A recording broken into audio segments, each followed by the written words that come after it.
Bismillahirrahmanirrahim. Alhamdulillah wassalatu wassalamu ala Rasulillah Muhammad ibn Abdullah wa ala alihi wa sahbihi wa man wala, la hawla wa la quwwata illa billah. Subhanaka la ilma lana illa ma 'allamtana innaka antal alimul hakim. Rabbi shrah li sadri wa yassir li amri wahlul 'uqdatam min lisani yafqahu qawli. Saddid lisani wahdi qalbi bijahin nabiyyi wa alihi wa sahbihi. Allahumma aghnina bil ilm wa zayyina bil hilm wa akrimna bit taqwa wa jammilna bil afiyah. Allahumma 'allimna ma yanfa'una wanfa'na bima 'allamtana wa zidna ilman wa 'amalan wa fiqhan bi rahmatika wa judika ya arhamar rahimin. Ma'asyiral hadirin wal hadirat wat talabah yang dirahmati oleh Allah, alhamdulillah, puji dan syukur kita panjatkan kehadirat Allah atas limpahan nikmat yang Allah karuniakan kepada kita. Salawat dan salam semoga tercurahkan kepada junjungan kita Nabi besar Muhammad sallallahu alaihi wasallam beserta keluarga, sahabat dan pengikut setia beliau sampai akhir zaman. Mudah-mudahan kita semua kelak akan mendapatkan syafaat dari Rasulullah sallallahu alaihi wasallam pada hari kiamat nanti. Amin ya rabbal alamin. Hadirin wal hadirat wat talabah yang dirahmati oleh Allah, melanjutkan pembacaan kitab Risalatul Mu'awanah karya Al-Imam Abdullah bin Alawi bin Muhammad Al-Haddad rahimahullah wa nafa'ana bihi wa bi'ulumihi fid dharain amin. Masih membahas bab tentang anjuran untuk tafakkur, merenung. Pada pertemuan sebelumnya kita sudah menyebutkan beberapa objek-objek yang bisa kita jadikan sebagai bahan renungan. Di antaranya adalah ciptaan Allah yang berterbangan di langit dan di bumi. Merenungkan diri kita sebagai ciptaan Allah yang luar biasa. Kemudian merenungkan dunia yang sementara. Kemudian Imam Haddad menyebutkan kembali di antara objek yang bisa kita jadikan sebagai bahan renungan adalah merenungkan tentang kematian. Apa kata beliau? Wa'lam annahu yanbaghi laka an tatafakkar fi qurbi nuzulil maut. Ketahuilah sehendaknya engkau merenungkan dekatnya datangnya kematian, wa husulil hasra wan nadama ba'dal maut, dan akan adanya penyesalan dan kesedihan setelah kesempatan untuk beramal telah terlewatkan dengan adanya kematian. Jadi beliau ma'asyiral hadirin wal hadirat ngajak kita untuk merenungkan tentang hal yang pasti akan kita alami semua, yaitu kematian. Kematian itu adalah sebuah kepastian yang kita tidak akan bisa menghindar darinya. Qul innal mautal ladzi tafirruna minhu fa innahu mulaqikum. Katakan wahai Muhammad sallallahu alaihi wasallam bahwa kematian yang kalian berusaha menjauh dan lari darinya, maka kematian itu pasti akan menemukan kalian. Sekeras-kerasnya kita berusaha menjauh dari kematian, pasti mati itulah. Sehebat-hebatnya kita nyago kebugaran tubuh, pasti mati itulah. Kematian adalah hal yang pasti dialami oleh setiap yang bernyawa. Kata Umar bin Abdul Aziz, Khalifatul Adil, seorang khalifah dari Bani Umayyah, beliau mengatakan, wallahi inna abdan laisa bainahu wa baina Adam abun illa waqatman. Demi Allah, tidaklah sesungguhnya seorang hamba antara dia dengan nenek moyang pertamanya Adam itu pasti ada orang tua, kakek, buyut, terus sampai ke Adam. Dan dia telah mendapati bahwa setiap kakek nenek moyangnya itu sudah mati kalau sampai ke Adam. Kita ini, kata beliau, tiap hamba Allah itu antara dia dengan Nabi Adam itu ada beberapa nama yang menghubungkan dia kepada Adam. Fulan bin Fulan bapaknya, bin kakeknya, bin buyutnya, terus naik sampai ke Nabi Adam. Dan tidak seorang pun dari nama-nama dari dia ke bapaknya sampai ke atas hingga Nabi Adam kecuali sudah mati. Kecuali sudah mati. Kalau memang bapak kita masih hidup, kakek kita mati. Kalau memang kakek kita masih hidup, buyut kita mati. Kalau memang buyut kita masih hidup, bapaknya buyut kita pasti sudah mati. Karena tak katik manusia yang bisa bertahan hidup lebih dari 150 tahun. Jadi mereka semua sudah mati kalau tak katik ada sisa. Berarti dalam rantai kematian ini tinggal menunggu giliran kau. Tinggal giliran kita. Karena bapak kita mati, kemudian kakek kita mati, kemudian buyut kita mati. Kita yang sedang ada di dunia ini yang masih hidup tinggal menunggu giliran. Anak kita yang mendapati kita sebagai bapaknya mati. Tak katik satupun manusia yang pacak bertahan hidup dan kekal di dunia, karena seluruhnya pasti akan mengalami yang namanya kematian. Kalau bapakmu, kakekmu, buyutmu mati, maka kau itu bukan orang yang bakal terjaga dari kematian. Artinya kau juga bakal mati. Itu kata Umar bin Abdul Aziz rahimahullah. Suatu hari, ma'asyiral hadirin wal hadirat, Umar bin Abdul Aziz pernah ngajak seorang tabi'in namanya Maimun bin Mihran rahimahullah.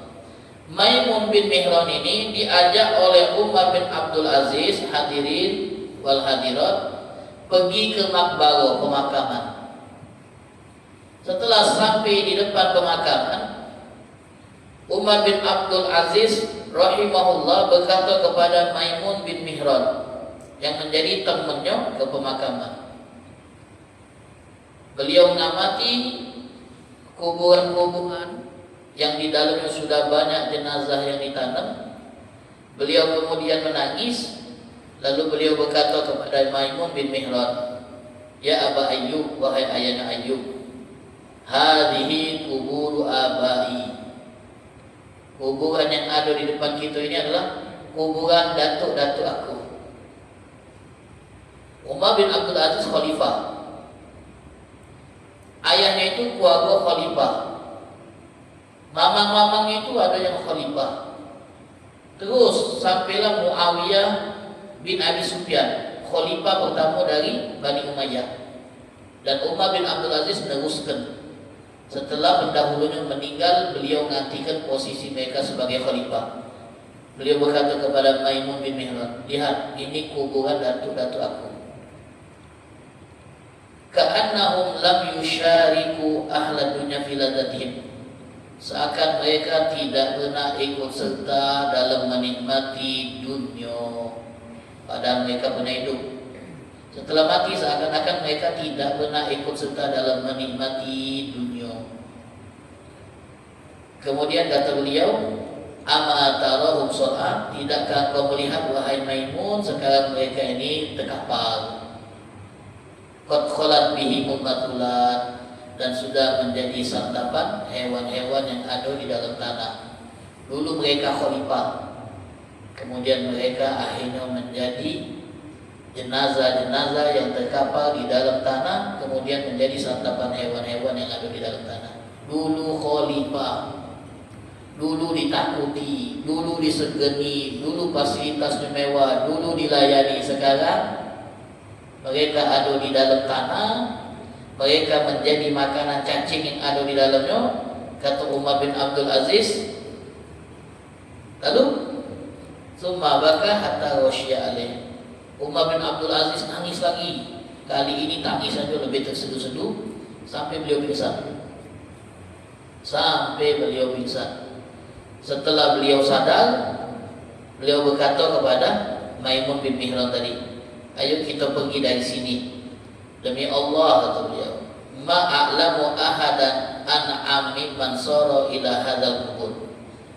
Aku tidak mengetahui ada orang yang paling lemah hidupnya setelah dia berada di alam kubur kalau dia selamat dari azab. Paling lemah itu hidup dalam kubur kalau selamat dari azab. Kalau tidak selamat dari azab, maka tersiksa di dalam kubur. Ini kuburan khalifah, para raja. Dulu mereka pernah hidup di dunia sebagai penguasa. Sekarang mereka ada di dalam tanah menjadi santapan hewan-hewan yang ada di dalamnya. Mereka seakan tak pernah hidup. Mereka seakan tak pernah menikmati fasilitas dunia yang dulu pernah mereka rasakan. Nah, itulah kehidupan dibatasi dengan yang namanya kematian. Ma'asyiral hadirin wal hadirat yang dirahmati oleh Allah Subhanahu wa taala. Disebutkan bahwasanya ada sahabat Rasulullah sallallahu alaihi wasallam yang bernama Amr bin As radhiyallahu anhu. Amr bin As ini bapak ibu, beliau pernah ngomong sama anak-anaknya, aku ni heran katanya, melihat ada orang yang sekarang tak mati, tapi nalarnya masih berfungsi. Nalarnya itu masih bisa memahami. Ngapalah dia tidak menceritakan kepada kita mak mana mati itu. Wong yang sekarang, tapi nalarnya masih berfungsi pak, masih baca diajak ngomong, masih bisa berbicara, tapi dia lagi rasakan detik-detik kematian. Ngapa dia tidak menceritakan kepada kita mak mana beratnya mati itu? Kan? Cubalah ceritakan sama kita mati itu dari mana ni? Kalau kita yang hidup tak macam tahu mak mana mati. Kalau nak tahu, mati dulu. Tapi saking dahsyat dan sakitnya kematian itu, ada orang yang tak bisa lagi untuk menceritakan, menggambarkan mak mana mati itu beratnya. Nah, Amr bin As ni heran tengok orang yang sekarang pak, tapi diajak ngomong masih nyambung. Kenapa dia tak cerita mak mana proses mati yang dia rasakan? Akhirnya hal itu dia yang alami. Dia sekarang, beliau nak meninggal, tapi masih baca diajak ngomong, masih nyambung diajak ngobrol. Diingatkan oleh anaknya, wahai ayah, bukankah ayah dulu pernah ngomong bahwa ayah heran melihat orang yang sekarang sementara nalarnya masih berfungsi, kenapa dia tidak menceritakan mak mana mati itu rasanya? Mak mana rasanya mati itu? Akhirnya berkata Amr bin As kepada anaknya, wahai putraku, kematian itu terlalu dahsyat untuk bisa disifati dan diceritakan. Terlalu dahsyat untuk bisa diceritakan. Tapi aku akan kasih tahu kau sebagian kecil dari apa yang aku rasakan saat ini. Apa kata beliau? Satu, ka'anna ala unuki jibala rodwa. Seakan-akan di tenggorokan ini ada gunung rodwa yang menghalangi napasku. Alang keberatnya. Gunung seakan-akan ada di tenggorokan. Bayangkanlah. Seakan-akan semua saraf-saraf yang ada di tubuh ini ditusuk sehingga seluruh tubuh ini sakit. Kita kalau titik saraf ditekan, sakitnya kita ngai-ngai. Minta-minta ampun gitu kalau dia titik saraf yang pas. Ini bayangkan seluruh titik saraf di tubuh itu ditusuk kalau sakit minta ampun jadi. Lalu beliau mengatakan apa? Wa ka'anna nafasi Seakan-akan napasku ini keluar dari balik lubang jarum. Alangkah susahnya narik napas itu. Dado berat jadi timpa gunung. Badan sakit galau seperti sarap itu kena tusuk. Kemudian napas ini tersengal-sengal, sarung yang keluar seperti mau keluar dari lubang jarum yang kecil. Nah, ini baru sebagian yang aku bisa rasakan dan bisa ceritakan. Tapi kematian jauh lebih dahsyat daripada yang aku ceritakan ini. Beliau Amr bin As ini, Bapak Ibu yang dirahmati oleh Allah, waktu beliau sakit, dan sakit ini yang menghantarkan beliau kepada kematian, beliau menangis. Lalu beliau ngadepkan wajahnya ke tembok sambil nangis terus pucuk kasur. Anaknya yang tengok bapaknya seperti ini keadaannya sedih, nanya sama bapaknya, wahai ayah, kenapa nangis? Lalu anaknya ngikut, kalau bahasa kita menghibur, wahai ayah, kenapa engkau nangis? Bukankah Rasulullah telah memberi kabar gembira kepada engkau bahwa engkau akan dapat ini dan itu? Banyak kabar gembira yang Nabi sampaikan kepada engkau. Lalu apa yang kau tangisi? Kau mati bertemu Nabi. Kemudian apa yang Nabi sampaikan kepada engkau dari kabar gembira akan kau dapati. Lalu apa yang buat kau nangis? Lalu dijawab oleh Amr bin As, wahai anakku, sesungguhnya aku ayahmu ini telah melewati 3 fase dalam kehidupannya. Fase pertama, yaitu fase ketika aku dah percaya dengan Nabi Muhammad. Pada fase itu tidak ada orang yang paling ku benci melebihi Muhammad sallallahu alaihi wasallam. Tidak ada orang yang paling ku benci daripada Nabi Muhammad. Bahkan aku selalu mencari momen untuk bisa nemui Nabi Muhammad dan berdua dengan beliau, lalu aku bunuh beliau. Kalau aku mati dalam keadaan itu, maksud aku jatuh. Tapi Allah menyelamatkan aku. Allah Subhanahu wa taala tumbuhkan minat dalam hatiku untuk masuk Islam. Aku pun datang kepada Rasulullah sallallahu alaihi wasallam. Kemudian aku berkata kepada beliau, ya Rasulullah, rentangkan tanganmu, aku ingin membaiatmu. Nabi SAW ngulurkan tangan, siap menjabat tangan Amr bin As yang pengen membaiat Nabi. Tapi pada saat Nabi lah ngulurkan tangan untuk siap dijabat, Amr bin As tiba-tiba ngepel tangannya. Belum siap untuk membaiat, belum siap untuk salaman. Nabi bertanya, ada apa wahai Amr? Ya Rasulullah, aku mau membaiatmu tapi dengan syarat. Aku mau masuk Islam tapi dengan syarat. Apa syaratnya wahai Amr? Syaratnya, mudah-mudahan Allah ngampuni dosa. Syaratnya satu cuma, Allah ngampuni dosa-dosaku. Lalu Nabi ngomong sama Amr, wahai Amr, apa kau tak tahu Islam itu akan menghancurkan semua dosa sebelum masuk Islam? Semua dosa yang kau buat sebelum masuk Islam akan hancur setelah kau masuk Islam. Wahai Amr, apakah kau tak tahu hijrah akan menghapus dosa sebelum hijrah? Haji akan menghapus dosa-dosa sebelum haji. Kata Amr bin As, aku pun membaiat beliau, dan sejak saat itu tidak ada orang yang paling aku cintai melebihi Nabi Muhammad. Dan tidak ada orang yang paling aku hormati dan kusegeni melebihi Nabi Muhammad. Demi Allah, kata beliau, mata ini tidak berani memandang Nabi Muhammad lama-lama. Takut dan segan. Mandang wajah Nabi itu tidak berani lama-lama, nyawati wajah Nabi tidak berani. Kalau kalian bertanya kepada aku mana sifat wajah Nabi Muhammad, tak baca aku jelaskan, karena aku tidak pernah mandang Nabi lama-lama. Takut. Kalau aku mati dalam keadaan ini, nah ini berarti kan, kalau aku mati dalam keadaan ini, aku berharap mudah-mudahan masuk surga. Hebatnya beliau apa? Di kondisi pertama beliau ngomong, kalau aku mati, aku pasti masuk neraka. Di kondisi kedua, saat beliau mencintai Nabi melebihi dari segalanya, beliau ngomong, aku berharap. Tak pastikan beliau pasti masuk surga. Beliau malah ngomong, aku berharap kalau mati dalam keadaan tersebut, aku masuk surga. Nah, itulah orang hebat. Walaupun dia amalnya luar biasa, tak berani memponis, mengklaim diri sudah pantas masuk surga. Amal orang hebat, tak berani. Kemudian aku datang ke kelas, nah ini fase yang ketiga. saat kami diberi jabatan, mulai jadi pejabat, mengurus umat, mengurus umatnya, dan aku tak tahu mana keadaanku ketika aku sudah mulai diangkat menjadi pejabat. Mana keadaan aku tak tahu. Takut beliau di fase ketiga ini, dijuk jabatan, kemudian jadi pemimpin, mengurus umat, mengurus rakyat. Beliau tak tahu mana keadaannya. Takut beliau. Kalau mati di kondisi kedua masuk surga. Yang ketiga ini beliau tak tahu mana keadaannya.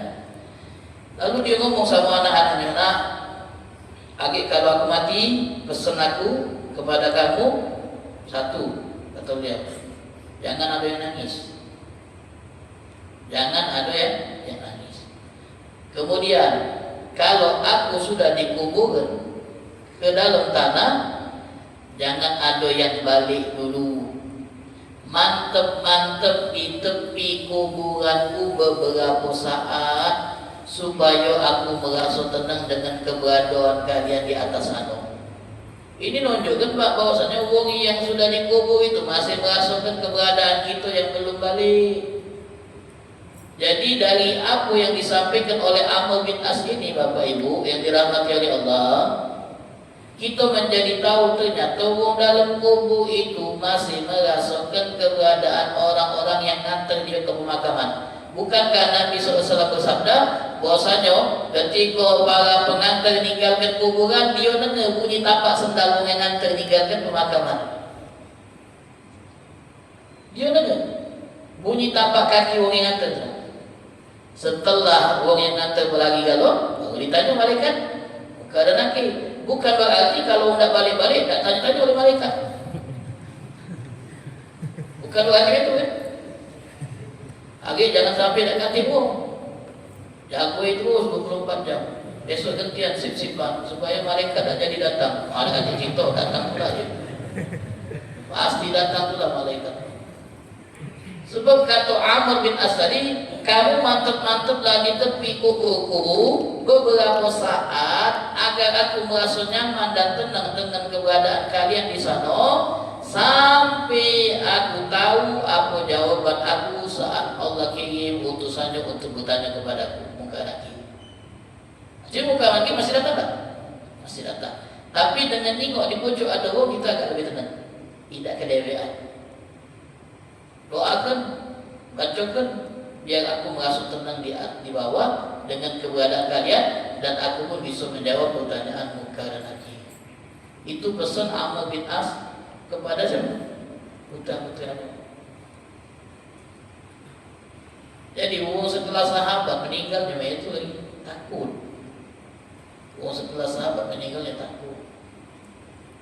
Takut masuk kubur, takut tanya muka nakir, takut tak selamat. Padahal mereka orang yang berjasa. Amr bin As, penakluk Mesir, Amr bin As, pendiri kota Fustat, Amr bin As. Oh hebat. Tapi pas meninggal nangis, ada gede, takut. Ditanya kenapa nangis? Karena beliau meninggal dalam keadaan apa? Menjadi pejabat, dan beliau tak tahu bagaimana keadaan setelah mati. Kalau mati di fase kedua belum jadi pejabat, beliau berharap masuk surga. Tapi setelah menjadi pejabat, beliau tahu bagaimana keadaan. Radhiyallahu anhu. Ada lagi masyarakat hadirin wal hadirat, sahabat Nabi yang bernama Ubadah bin Samit. Bapak Ibu yang dirahmati oleh Allah, ini orang-orang hebat, sahabat-sahabat Nabi yang luar biasa. Ada sahabat Nabi namanya Ubadah bin Samit radhiyallahu taala anhu. Bapak Ibu tahu bagaimana beliau meninggal dunia? Ubadah bin Samit ini termasuk orang Ansor yang pertama-tama masuk Islam.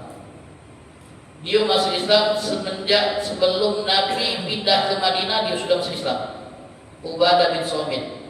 Ubadah bin Samit ini pernah disifati bahwasanya beliau itu satu orang tapi seperti 1000 orang.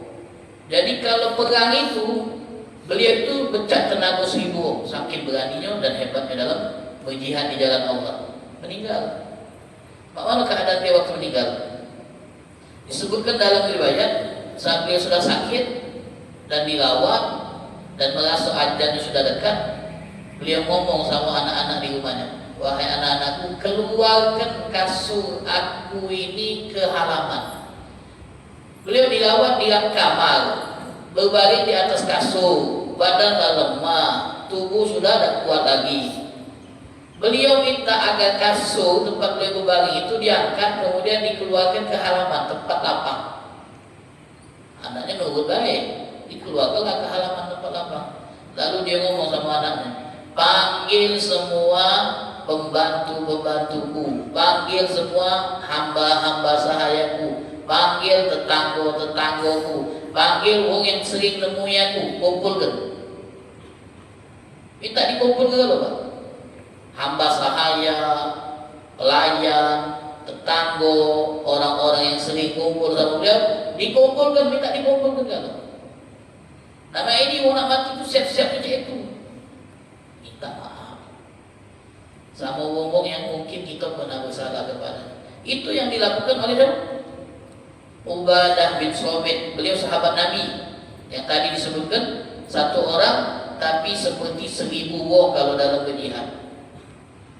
Lalu apa yang beliau lakukan masyarakat dia? Setelah kumpul kalau wong yang disebut tadi, beliau ngomong kepada mereka, ketahuilah, sesungguhnya hari ini mungkin hari terakhir aku di dunia, dan malam ini adalah malam pertama aku di akhirat. Barzah itu semi akhirat. Beliau lah punya pilih, Pak. Biasa meninggal tu ada pilih sudah, ada rasa-rasa sudah. Hari ini mungkin hari terakhir aku di dunia, dan malam ini setelah dikuburkan malam pertama aku di akhirat. Dan aku tak tahu, mungkin karena kecerobohanku, karena ketidaksengajaanku, tangan ini sama lisan ini pernah nyakiti kamu semua. Siapapun yang merasa pernah aku sakiti dengan lisanku dan tanganku, hendaklah dia membalas aku hari ini juga. Sebelum nanti balasan itu di hari kiamat, karena hari kiamat hari kisos, semuanya bakal dibalas. Jadi aku dah galak mati dengan membawa utang, aku dah galak mati dengan membawa tanggung jawab dengan sesama. Kalau tangan itu nyakiti kalian, mulut ini pernah nyakiti kalian, kata Ubadah bin Samit, balaslah aku sebelum hari kisos di hari kiamat. Sebelum aku mati, mumpung aku pun mati, balas-balaslah dulu. Tapi beliau ini bahaya, tak pernah nyakiti, baik fisik ataupun verbal ucapan. Semua sepakat ngomong, Allahumma, kata mereka, bal kunta mu'adiban. Dah, kau adalah pendidik, orang yang baik. Tak pernah kami merasa disakiti oleh ucapan dan perbuatan. Lalu beliau ngomong, Allahumma fashhad, ya Allah kau jadi saksi. Kalau mereka ngomong, aku tak pernah nyakiti mereka. Jangan sampai mereka nuntut pula. Setelah ngaku, aku tak pernah mengganggu mereka. Lalu beliau ngomong lagi, ammalah, kalau memang kalian ngasuh aku tak pernah nyakiti kalian, fahfadhu wasiati, jaga wasiat aku berikut. Pertama, aku tak suka seorang pun di antara kamu setelah aku mati nanti dia menangisi aku, tak suka. Ada ditangisi. Padahal nangisi wong yang meninggal itu aja normal, manusiawi. Tapi beliau pesan, aku pesan sama kalian, tak suka aku kalau ada yang nangisi aku setelah aku mati nanti. Kalau memang ruhku sudah keluar dari jasad, maka ambil wudhu. Wudhulah dengan baik. Kemudian masuklah ke masjid, sholatlah 2 rakaat. Setelah itu doakan aku agar Allah mengampuniku dan mengampuni kalian yang sholat. Allah Ta'ala berfirman, wasta'inu bis sabri was sholat. Selesai sholat 2 rakaat, cepat-cepat kuburkan aku. Tak usah nak tunggu-tungguan, cepat-cepat kuburkan aku, dan tak usah dihias-hias kuburkan aku. Tak usah itu kain-kain menghias, tak usah itu lampu-lampu menerang, kuburkan aku biasa. Wasiat siapa? Ubadah bin Samit, sahabat Nabi SAW. Jangan ditangisi. Sholat 2 rakaat setelah aku mati, doakan aku saja. Habis itu kuburkan aku. Setelah itu kuburkan aku tak usah kamu hias. radhiyallahu anhu. Ini orang-orang hebat. Didikan Nabi Muhammad, daklah mati dengan membawa dosa dengan sesama. Jadi memang adunya Bapak Ibu, wong itu kalau nak meninggal tuh tiba-tiba minta maaf dengan banyak wong. Aku minta maaf kalau ada salah-salah sama kamu. Ada yang ditelepon juga loh, kawan-kawan itu telepon juga loh. Yo yang tadi itu belum terpikir ke arah sana, yo be, oh yo kami maafkan, tak apa-apa. Tak kata yang kami tuntut. Siko-siko dan punya. Tak lama dia sudah mati. Dia pengen lepas dari tanggung jawab sesama sebelum dia menghadap Allah Subhanahu Wa Taala. Sebab pertanggungjawaban dengan sesama ini berat di hari kiamat. Biasanya orang dah galak bahwa itu waktu mati. Jadi ma'asyiral hadirin, Imam Haddad dalam kitab ini ngajak kita untuk merenungkan apa? Dekatnya kematian itu dengan kita. Hal yang paling dekat dengan kita itu ya kematian, Bu. Karena kematian itu selalu membuntuti kita dan dia satu saat nanti akan mengambil kita satu persatu. Siap tak siap, syukur tak syukur, kematian itu pasti akan datang. Kalau dia sudah datang, la yastakhirun sa'atan wa la yastaqimu. Tak bisa diulur dan tak bisa dimajukan. Kemudian kata Imam Ghazali, Bapak Ibu yang dirahmati oleh Allah wal hadirin, tahu tak cara ingat mati yang terbaik itu seperti apa? Nabi SAW menganjurkan kita untuk banyak ingat mati. Aksiru dzikra hadimil lazzat. Berbanyak mengingat menghancur segala kelezatan dan kenikmatan. Mati itu pemutus semua kelezatan. Ada lagi di puncak karirnya, lagi naik-naiknya dia, lagi naik daun dia. Hati-hati naik daun dibaca nampak, cuma naik batang masih daripada daun. Lagi naik-naiknya Pak, lagi di puncak karirnya, tahu-tahu dikejutkan dengan kematian. Selesai. Di mana karirnya? Selesai dengan kematiannya. Kadang-kadang ada orang Pak yang dulu sempat terkenal di eranya, kemudian mati, lalu namanya terhapus dalam daftar orang yang pernah hidup. Seakan dia tak pernah hidup. Kata Imam Ghazali, cara ingat mati yang paling cepat adalah dengan mengenang wong-wong yang sepantaran kita atau di bawah kita yang mati sebelum kita. Mengenang keluarga kita yang mati sebelum kita. Mengenang teman-teman kita yang mati sebelum kita. Kita pasti punya teman yang mati sebelum kita. Kita pasti punya keluarga yang mati sebelum kita. Dengan mengenang mereka, ingat mereka yang mati duluan ini, ingatkan kita bahwa kita juga akan mati. Wong matinya duluan sebelum kita, nanti kita juga mati duluan sebelum orang lain. Tinggal nunggu giliran, jatahnya sudah dibagi, langsung berebut, dapat galau. Tapi kalau untuk ini kita dah galau berebut, baik pengennya tak akhir pulang. Tapi kematian tadi, sebabnya itu beragam, sebabnya itu macam-macam. Bukan harus karena sakit, tidak harus karena usia tua, tapi kalau tua memang sudah parah itu. Pacar juga anak muda, bayi yang baru lahir mati, baru 2 hari mati, 3 hari mati, ada yang baru lucu-lucunya mati, ada yang baru tumbuh gigi mati, ada yang habis gigi mati juga. Nabi Nuh alaihissalam Pak, kita tahu umur berapa? Berdakwahnya 1000 tahun kurang 50 tahun. Dakwahnya 950 tahun. Itu dakwah ya. Beliau berdakwah 950 tahun. Berarti sebelum jadi nabi berapa umur beliau? Umur beliau ribuan tahun, umur beliau ribuan tahun. Ribuan tahun. Ente kalau ribuan tahun punya, oh tak tahu lagi mohon betul ini. Ribuan tahun Bu. Ditanya Nabi Nuh, wahai Nuh, bagaimana engkau mendapati dunia ini? Kata Nabi Nuh, dunia ini alangkah cepatnya, kata beliau. Wong yang hidup 1000 tahun, nggak secepatnya dunia ini. Waktu seakan kita masuk dari pintu depan, keluar dari pintu belakang. Dulu rumah kecil, petak punya 2 pintu, pintu buri, pintu depan. Masuk pintu depan, keluar pintu buri. Itulah dunia yang aku rasakan. Padahal hidup 1000 tahun. Apalagi kita yang cuma 2,5 beda dari itu. Bahkan jauhnya 10% dari itu.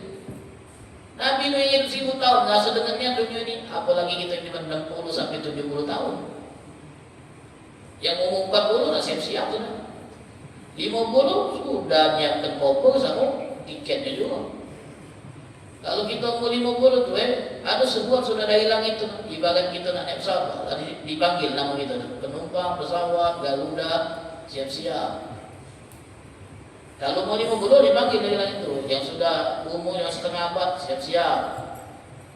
Kartu isilah dengan amal. Ini masih Nabi hijau, ngumpulkan saldo. Amal dan kumpul, masih dengan saldo, rekening, boleh. Tapi bang ini gua dengan amal. Itu Nabi Muhammad yang hidup 1000 tahun lebih, ngasuh dunia ini singkatnya, alangkah cepat dunia ini, alangkah cepat dunia ini. Masyaallah hadirin wa hadirat, kalau kita nak tahu Bapak Ibu, kalau kita nak tahu Pak, apa yang terjadi setelah kita mati? Kita belum mati tapi pasti tak? Yang berbut, tak bergalau kan dengan ini.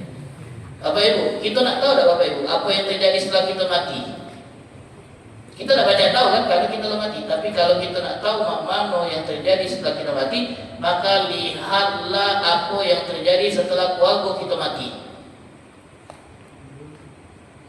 Setelah keluarga kita mati, nanti kita nangis balik rumah, tahu, makan-makan, senyum-senyum.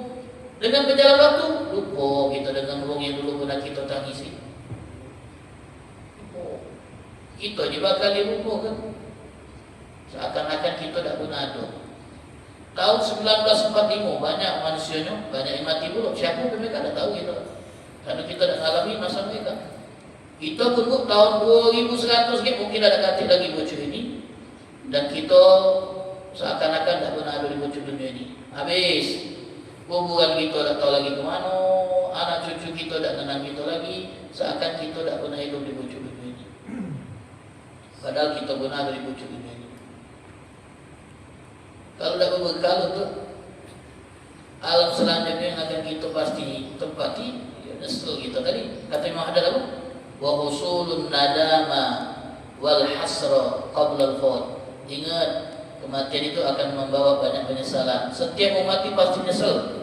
Yang baik nyesel ngaku tak banyak-banyak baiknya, yang jahat ngaku lah jadi baik. Yang baik lagi nyesel, apalagi jahat. Orang yang mati itu dah baca lagi beramal, pengen nambah 2 rakaat tapi dah baca. Ada sikap musafir pergi berjalan, tertidur dia bawah batang habis sholat 2 rakaat. Musafir nemu batang, oh ini tempat istirahat yang paling bagus. Sholat 2 rakaat dia tertidur karena capek. Mimpi ketemu orang ini ngomong sama dia, alangkah cemburunya aku dengan 2 rakaat yang kau gawekan itu. Kami dah baca lagi. Kau ni siapa? Aku ni orang yang ada di balik tempat ini. Di balik tempat ini ada kuburan. Nengok kau sholat 2 rakaat cemburu. Kami dah baca lagi nambah 2 rakaat. Kita masih hidup juga baca nambah 2 rakaat. Tapi kadang kita pelit nambah 2 rakaat. Terawih kita kauti-kauti terus. Haji banyak susah.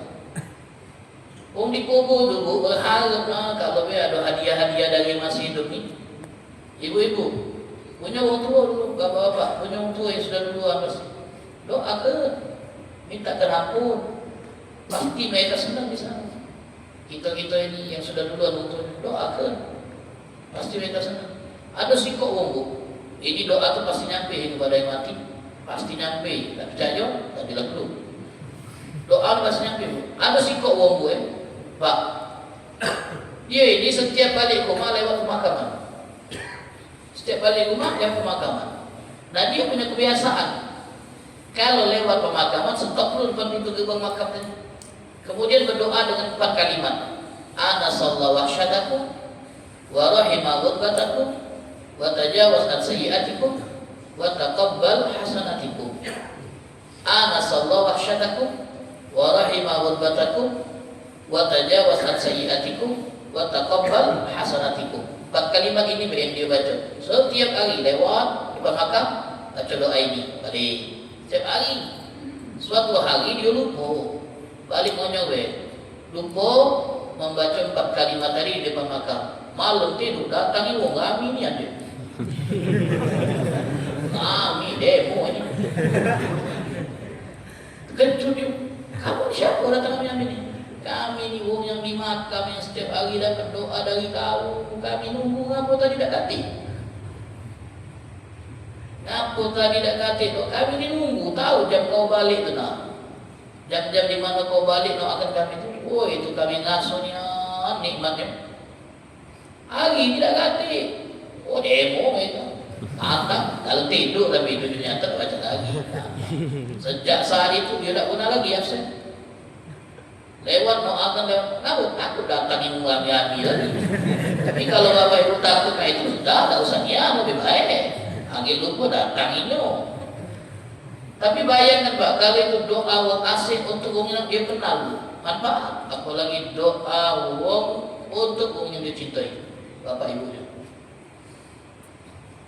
Tak dari dekat langsung dimakamnya dari jarak jauh. Sampai dan manfaat. Kita orang tu Pak dapat hadiah dari anak, senangnya minta ampun. Ibu-ibu bisa nak lebaran dapat jilbab. Senang, mukena, senang. Bapak-bapak hidup sarung, senang.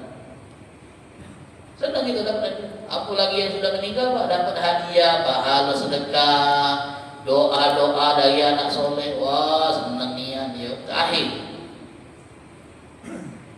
Masyaallah hadirin. Ada siko anak yang sangat baktinya dengan ibunya, baktinya dengan ibunya. Waktu ibunya masih hidup dia lah bakti.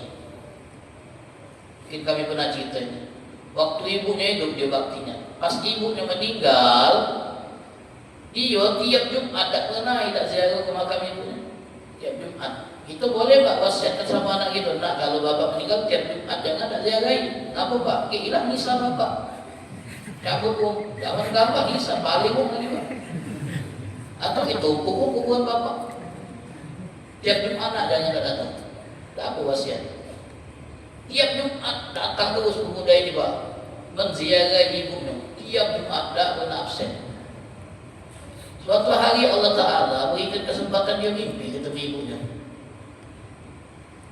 Ibunya senangnya, bersih, putih, cantiknya. Tengok keadaan ibunya yang seperti itu lah senang dia. Senang. Bu, mak mana gambar seperti yang kau lihat, alhamdulillah Allah muliakan aku. Memang ahli ibadat pula ibunya. Lalu aku pesan ibu untuk aku, pesan ibu satu kebiasaan dia tiap Jumat jangan pernah dilakukan. Kenapa? Karena tiap kali kau datang menziarahiku di hari Jumat, malaikat sedang dia tahu itu anak sudah depan pintu gerbang. Wah, itu berita yang paling menyenangkan bagi ibunya. Berita yang paling menyenangkan.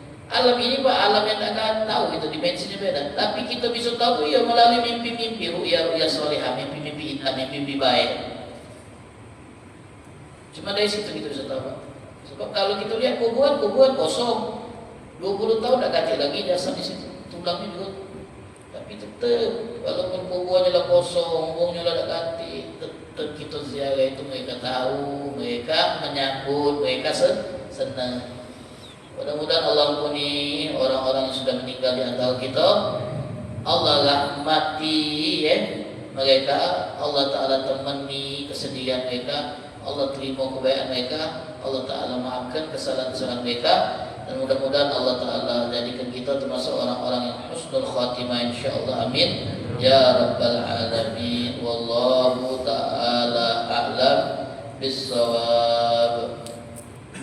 Bismillahirrahmanirrahim. Ya Rabbana ta'arafna bi annana mu'tarafna wa annana asrafna ala ladha ashrafna fatur alaina tawbah تغسل لكل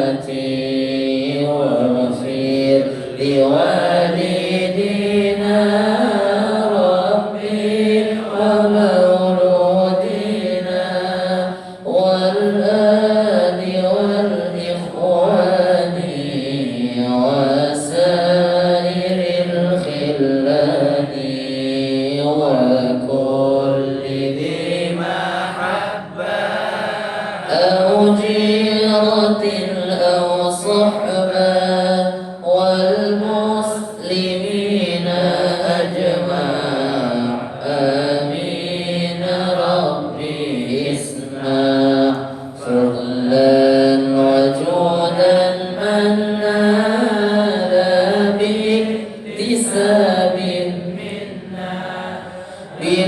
بالمصطفى الرسول نحظى بالمصطفى الرسول نحظى بكل سول بالمصطفى الرسول نحظى بكل سول صلى وسلم ربي عليه عد الحب وآله والصحب عدد طش السحب والحمد للإله